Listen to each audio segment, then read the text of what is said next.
Yes, sir.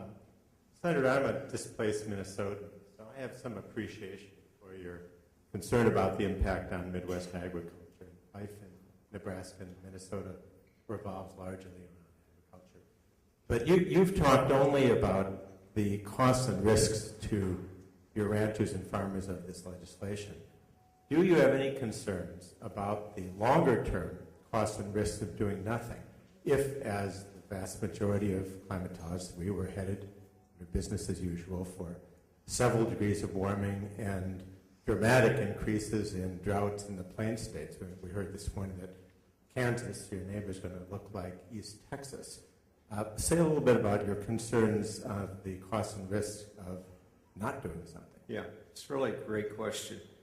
You know, I come from a state where, as I said, I grew up in Iowa on a dairy farm in north central Iowa, and went to school actually at St. Mary's in Winona, Minnesota, for undergrad. But in Iowa, we got plentiful rain. It rained whenever it seemed we needed an inch of rain, it came. It's not true in Nebraska. You do go through dry cycles and drought, and that's especially true as you move further west.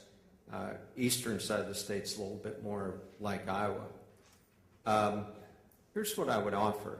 I don't come here today to make the case to you that this is all foolishness and let's just go on about how we're going on about things.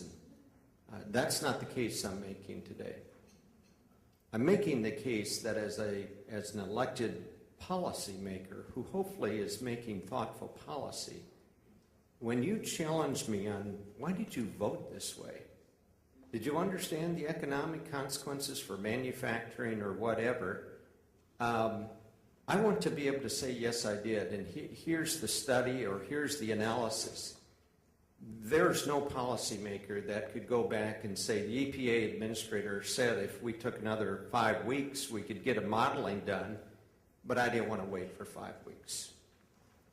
When everybody acknowledges this bill isn't going to get to the floor, certainly before the end of the year, and with health care, it just isn't going to jump in front of that. So the point I want to make is this.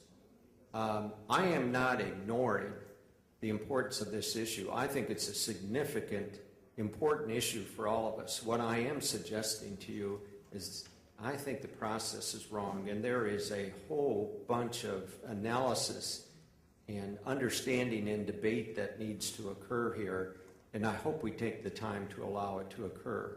The second point I'm making, as you know, is I think we've got to engage the international community in a meaningful understanding of what the benefits and burdens are going to be for us.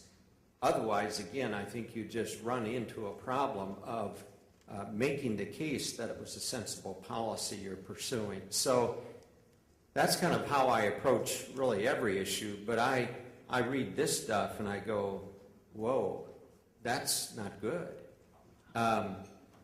When the Secretary of Agriculture cannot tell me how many acres come out of production to plant trees, and yet I'm pretty convinced they modeled that, then I don't think that's a good situation. Because those productive acres impact people. It's not just the big farmer or the corporate farmer, it's people that go to the grocery store that are impacted. Thank you. Are you from Iowa or Minnesota or just? Oh, very good. One more. Sir, thank you for a very clear briefing. That's been very helpful. Monkton of Brenchley from London. I disagree with you on whether there's a need to do anything at all about this non-problem, but my question is about the Copenhagen Treaty, which you might eventually be asked to ratify. It's now gone through several negotiating rounds, but at present it still envisages that all free markets will be made subject to an unelected world government. It also envisages that at least 2% of your GDP, that's the equivalent of half your entire defense budget, will be confiscated by this world government every year in reparation for alleged climate debt. It also envisages a tax so punitive on all financial transactions in this country that all your financial markets will be put at risk. And your negotiators at this treaty, this series of treaty rounds that have gone on, have not so far removed any of these very dangerous provisions. Can I take it that the necessary 67-vote majority for this treaty, or anything like it, will not be found in the Senate? Thank you, sir. In the way you describe it, I can't imagine there would be 67 votes, just to be honest and blunt with you. I think the best way I can answer your question is this has so many hurdles, so many problems. If there was ever a time to be candid with the American people about what the issue is and how we as a nation deal with that issue and how we bring in the international community, I think it is now. And I just see too many examples in this administration of very large gaps in information that could be provided. You see, you and I can have a great debate on the ins and outs of this if we have access to good information. And you can look at it and offer your view, and I can look at it and offer my view. But when I see something like this, where the EPA administrator says, look, I need 5 more weeks to do this, I think we owe it to our citizens to take the time to get that kind of analysis done. That's why I wanted to devote part of my speech today to process, because if you don't have good process, you're not going to get a good result. And I worry that we're headed through bad process toward a bad result. Thank you very much.